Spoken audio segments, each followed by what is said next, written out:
Buenos días, mi nombre es Carmen Rojas. Esta es la materia de Derecho Internacional y hoy les voy a hablar de los tratados internacionales. Los tratados internacionales son acuerdos que establecen dos o más naciones o acuerdos que establecen varias naciones con otros sujetos internacionales como la OEA, la ONU, la UNASUR, entre otros. Vamos a hablar un poco de dónde nacen o de dónde se originan los tratados internacionales. Ellos se originan desde el mismo momento en que la humanidad deja de ser nómada y se empieza a establecer en comunidades.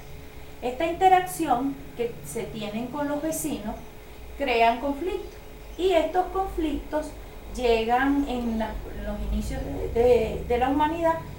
No había entendimiento hablado, sino que lo resolvían por medio de conflictos armados. Llega un momento en que estos conflictos son insostenibles y llegan una comunidad a dominar a la otra, pero cuando no logran dominarse por completo, necesariamente llegan a acuerdos. Estos acuerdos tienen que ver con una convivencia, tienen que pactar como una tregua, tienen que pactar un acuerdo para vivir en paz. En los primeros registros que se tienen de los acuerdos o los registros que se tienen de los primeros acuerdos está el de Anatún y Uma. Ellos llegaron a un acuerdo con respecto al territorio. Según lo que se registra o lo que se descubrió en los registros, Uma es la parte un poco más afectada porque es quien cede mayor territorio. Ellos necesitaban que este tratado se cumpliera y para ello invocaban a los dioses y hacían promesas ante estas divinidades para garantizar el cumplimiento del tratado.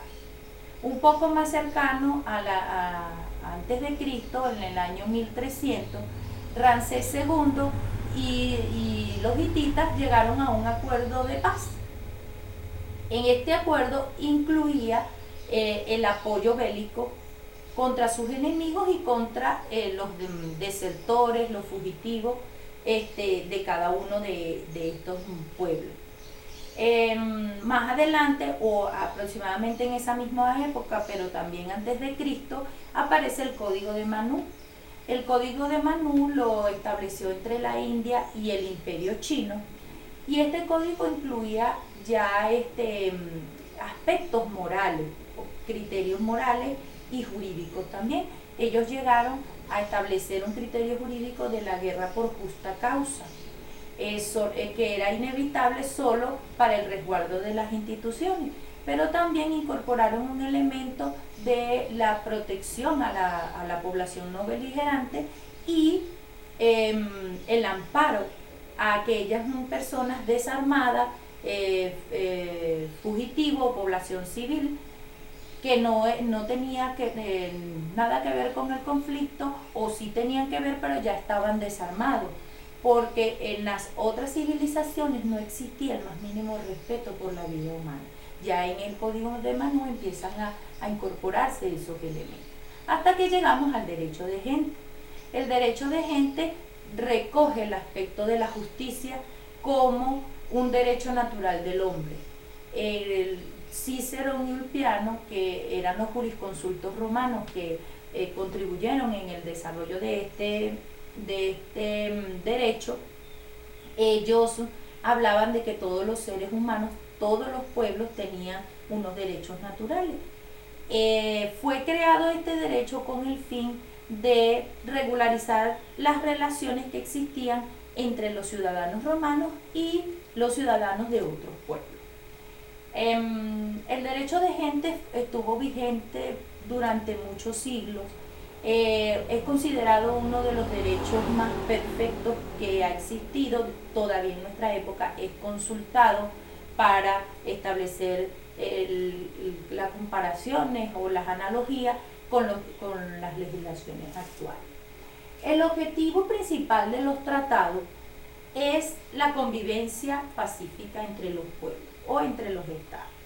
Ese es el objetivo principal desde la antigüedad hasta ahora.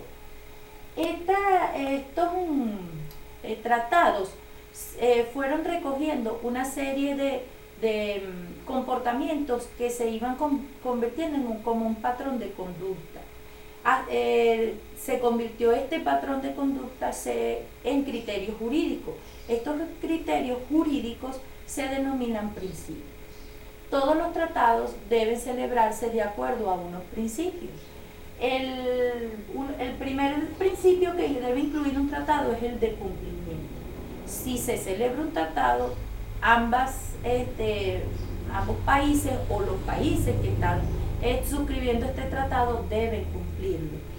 Eso genera obligaciones para todas las partes. Estas obligaciones deben cumplirse de acuerdo al criterio de buena fe. Todos los estados deben de manera voluntaria cumplir estas obligaciones. No, este consentimiento que las naciones dan, los estados dan para obligarse por estos tratados debe darse de manera voluntaria. Ningún estado puede ser obligado a cumplir con un tratado. Y todos estos principios deben ir de acuerdo al derecho internacional. Si un estado es obligado de alguna manera o el contenido, la firma de ese tratado se da bajo una serie de vicios de consentimiento, automáticamente el tratado es nulo. ¿Cómo se clasifican los tratados? Los tratados van de acuerdo a dos clasificaciones, desde el orden formal y el orden material.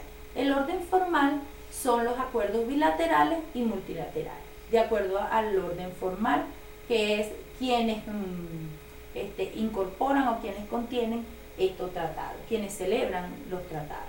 Dentro de esta categoría del orden formal tenemos materias que son muy amplias por las que se pueden celebrar los tratados. Existen tratados de complementación económica, que es cuando un país ayuda a otro en su bienestar económico. Tenemos también acuerdos de comercio y desarrollo. También existen acuerdos en materia energética, cuando un país suministra a otro energía eléctrica, gas. También incluye acuerdos en materia penal, colaboración mutua entre los países para la entrega de personas que hayan cometido delitos que tengan que ver tanto en ese país o como en la comunidad internacional. Existen también acuerdos de derechos civiles, culturales, políticos. En esta área o el orden formal es bastante amplia las categorías que incluye. En cuanto al orden material, existen dos tipos de tratados. El tratado contrato, que es los acuerdos que se llegan con otros países, donde cada uno le generan unas obligaciones y unos derechos. Y el tratado ley. El tratado ley se da casi siempre en el marco de una cumbre o de una asamblea extraordinaria o ordinaria de la ONU, de la OEA, en donde ellos se reúnen para aprobar una serie de leyes que rigen la materia internacional. ¿Cómo se da el proceso de celebración de un tratado? Los tratados varían un poco dependiendo si son bilaterales o son multilaterales. Pero básicamente los dos cumplen con tres primeros pasos esenciales, que son la negociación y la adopción del texto, la autenticación y el consentimiento de obligarse por este tratado. La negociación es el proceso que se da a la conversación, intercambian ideas, opiniones, intereses y deciden redactar un escrito. En la autenticación es el acto jurídico donde ellos manifiestan la conformidad con el escrito que fue redactado. El proceso de autenticación también está incluido, varía dependiendo o de acuerdo a la costumbre que se viene, a la costumbre internacional. Cada tratado establece su procedimiento de autenticación. A falta de un procedimiento, la Convención de Viena recoge el procedimiento de cómo se deben celebrar los contratos, sean bilaterales o sean multilaterales. Pero básicamente el proceso de autenticación es a través de la firma de los representantes de cada país. En el último paso, que es el consentimiento de obligarse por este tratado, aquí es importante resaltar que este consentimiento debe darse en tres pasos también, que son la firma ya definitiva del contrato, el canje de los instrumentos, que por lo general se hace a través de cartas donde lleva el contenido de la firma de cada representante, y la ratificación. El proceso de ratificación varía dependiendo de la legislación interna de cada país. Hay algunas constituciones donde no utilizan la palabra ratificar, sino autenticar, y esto se hace a través de la Asamblea Nacional, que sería en el caso venezolano, o el Congreso, que es en otras legislaciones establecen congresos de 2 cámaras. La de nosotros es unicameral. Ellos deben aprobar, la Cámara, la Asamblea Nacional debe aprobar el tratado que está celebrando el Estado con otra nación.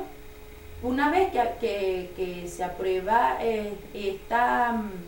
una vez que se consigue la aprobación de la Asamblea Nacional, es cuando se ratifica, que vendría siendo el último paso para el consentimiento de obligarse por este tratado. En el caso de los bilaterales.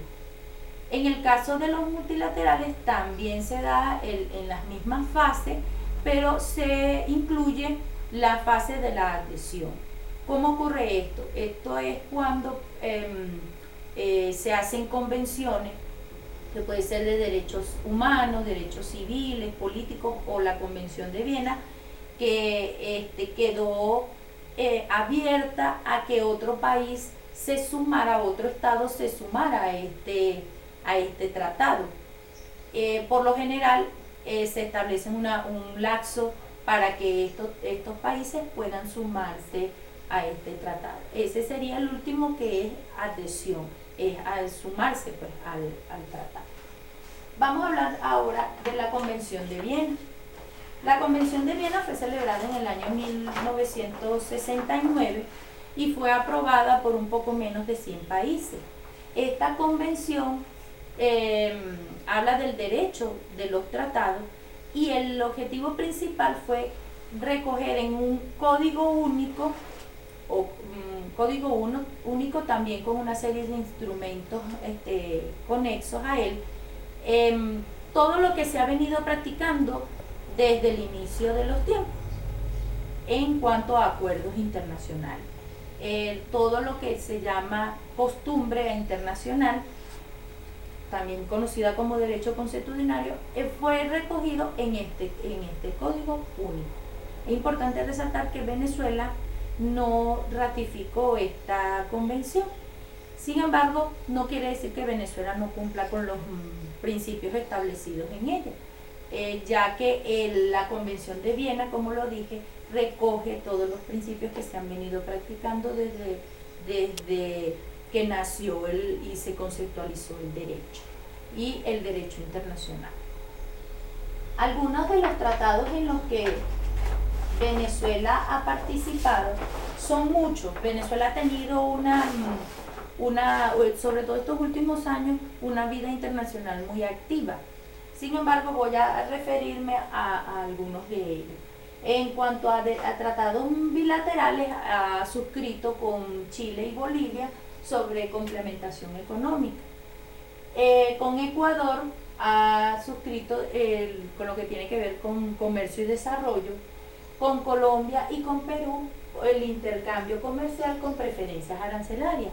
Este intercambio comercial es los productos que cada país elabora, y para las importaciones tienen descuentos arancelarios, tienen preferencias para la importación. Y con Estados Unidos existen en materia penal un compromiso de asistencia mutua y entrega de las personas que cometen delitos en el extranjero.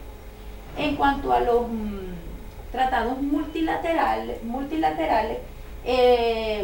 Venezuela ha participado en la Declaración Universal de Derechos Humanos, ha hecho el Pacto Internacional de los Derechos Civiles y Políticos, el Pacto Internacional de Derechos Económicos, Culturales y Políticos, Sociales, perdón, y es miembro activo de la OEA, de la ONU, de la UNASUR, de la CELAC, del ALBA y otros organismos, otros sujetos internacionales a los cuales Venezuela pertenece.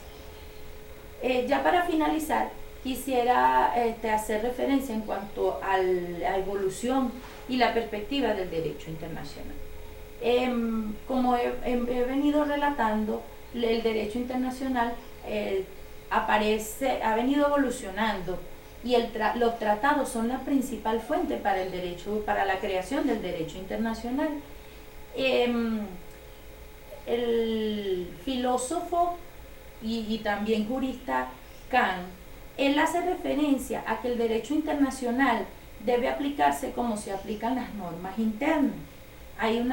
Todavía se discute acerca de la validez del derecho internacional. Esa reflexión que él hizo y planteó hace muchos años, ahorita está volviéndose a discutir o llama mucho la atención con respecto a lo que vemos, lo que está ocurriendo con el pueblo de Siria. Hay principios que se establecen y que el derecho internacional los recoge, que es la soberanía de los pueblos, la no injerencia de los asuntos internos, la autodeterminación de los pueblos. Sin embargo, observamos con lo que está ocurriendo en Siria, la emigración de tantas personas producto de esta guerra que para algunos no tiene sentido. Se discute mucho la validez del derecho internacional. Se habla de que alguien debe hacer algo. Cuando Kant hacía referencia de las familias, ya es una opinión personal de esta expositora, llega un momento en que cuando se pierde de control o se sale de control los asuntos internos, bien sea producido por situaciones externas o causados por el mismo Estado, quien debe velar por la seguridad de sus ciudadanos, debe existir un derecho internacional que dé validez a estas vidas, que consiga de alguna manera lograr que tanto el Estado como la comunidad extranjera respete esta vida humana. Actualmente se están perdiendo muchas vidas por la forma en que estas personas tratan de emigrar del horror que viven en este país. Esto ha sido todo, espero que les haya sido de su agrado. Gracias.